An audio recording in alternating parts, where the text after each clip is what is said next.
Et rebonjour à tous, c'est la chaîne d'Alain, c'est Alain bien sûr, c'est mon prénom. Donc là je vais vous présenter toute ma collection de Pinel. Après un tri que j'ai fait, j'en ai vendu, comme je vous disais tout à l'heure sur la précédente vidéo, et d'autres que j'ai donné à des membres de ma famille. Déjà mon fils, voilà. Donc allez, c'est parti, je vous souhaite un très bon visionnage, à tout de suite. Voilà, un petit effet. J'espère que ça ne va pas vous donner un mal de mer, pardon. Voilà. Donc là c'est un numéro 10 avec le tire-bouchon. Là c'est un numéro 9, manche en noyer. Le numéro 10 en rétro bien sûr. Ensuite, là on a le bois de serpent que je trouve très beau, bien sûr. Enfin, on va pas dire ouais tes couteaux c'est les plus beaux, non. C'est mes goûts, hein, c'est tout. En bois de padouk. Ensuite, tout ça c'est que des numéros 8 hein, la suite. Hein. Là c'est en manche en bois de noyer avec un magnifique veinage. Ensuite, l'olivier.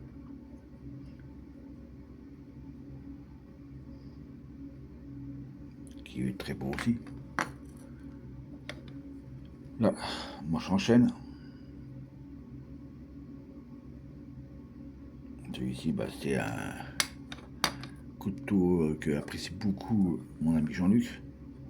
En essence de bois chêne. Là. Donc là, c'est le Pinel Shell Black, comme je vous disais. On va essayer d'ouvrir une main. Mais bon, ça peut pas être pratique. Je vais m'aider un petit peu. Voilà. Voilà. Qui celui-là est trop beau, je trouve. Parce que, comment dire, le veinage il est très bien, je trouve. Hein. On va le refermer pour pas se couper, bien sûr. Ensuite, encore un chêne. Le veinage est un peu moins prononcé sur celui-là.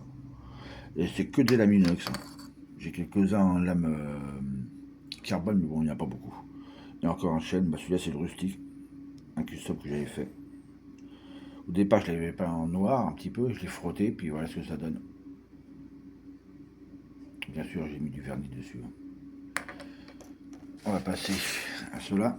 Ceux-là, pardon, je vais y arriver, excusez-moi. Je les montrerai en dernier. Donc là, c'est le plus vieux. Celui-là, bah, c'est un manche en hêtre qui appartenait à mon père. Et franchement, j'espère. Aïe. Voilà. Voilà. Comme on peut le voir, c'est un très vieux Pinel qui date environ des années 1950.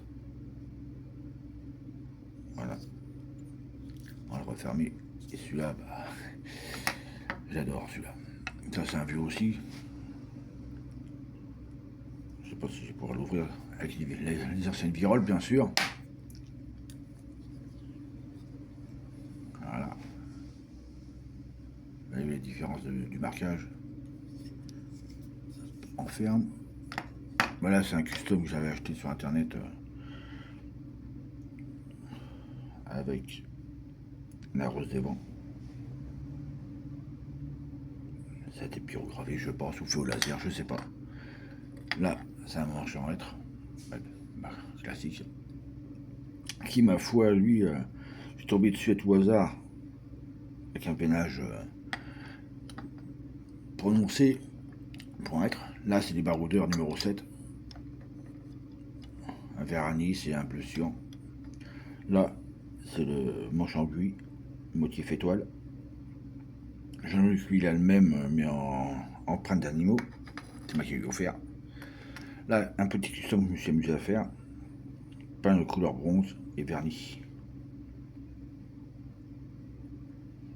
Là, je suis assez satisfait de mon résultat. Celui-ci, bah, je l'ai trouvé par terre, en me promenant. quelques petits défauts, je pense, mais j'aime bien. Il y a du marron, il y a du noir dessus. Je sais pas comment c'était fait, mais bon, je le trouve assez sympa. Là, encore un numéro. Là, c'est un numéro 6 en marchand lettres, avec un beau petit veinage aussi. Je sais pas ce que vous en pensez, mais c'est rare d'avoir des manches en lettres avec des veinages exceptionnels, quoi. Un numéro 5, un très vieux celui-là. Celui-ci, bah, c'est un tout petit, hein. Un numéro 4.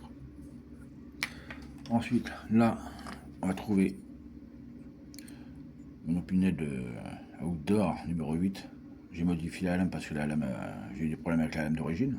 Donc j'ai mis une lame normale, classique, en inox, avec un petit guillochage fait maison.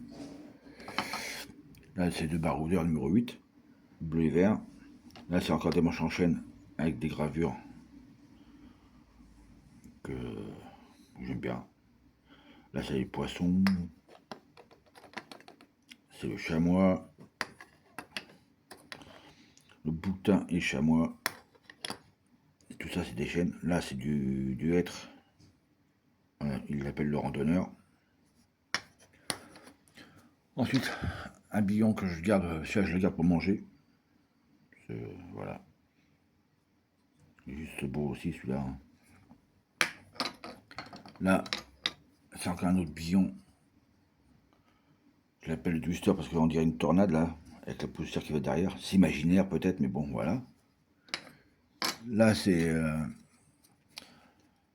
un boulot lamellé rouge qui m'a été offert par mon ami Vincent de la chaîne Pylône.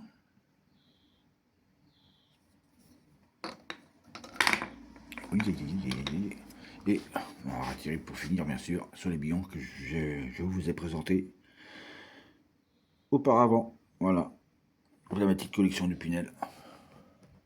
Un petit plan d'ensemble. Voilà, comme ça vous pouvez tous les voir correctement. Ah oui, j'ai oublié, pardon. Là, c'est du custom, comme je vous disais dans la vidéo des billons. Bon, ça ressemble pas à grand chose, hein, qui vont me dire. C'est un peu craquelé, c'est fait exprès. Pourquoi? On dirait un peu un Pinel lunaire, avec le sol lunaire.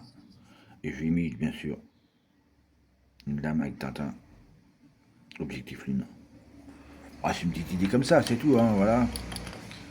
Là, bah, c'est un custom que j'ai fait moi. Vous voyez, par rapport au billon, il n'y a pas photo, hein, les billons sont 10 fois mieux. Mais bon, ça va. Il y a pire. Pour un début, c'est déjà pas mal. Et pour finir, bien sûr, celui-ci, il prend la poussière, nom d'un chien. Mais bon, peint en noir, avec une bombe de voiture noire, et du vernis voiture en bombe. Voilà le résultat, ce que ça donne. Franchement, c'est une lame inox. Et le petit dernier que j'ai fait, c'est celui-là. Bah, c'est le grand frère du petit numéro 7 que je. C'est ça, 7, ouais. Je vous ai fait voir de la même couleur. Franchement, ça rend bien couleur bronze. Voilà. Voilà pour cette vidéo sur ma collection de Pinel. J'en avais un peu plus que ça, il en manque aller une bonne rangée comme ça, quoi, en fin de compte. Vous voyez. Donc, que j'ai vendu ou offert. Voilà. Je vous souhaite une bonne fin de semaine, un bon week-end, bonnes vacances à ceux qui y sont. Et je vous dis à très bientôt pour un prochain numéro dans la joie et la bonne humeur. Allez, salut!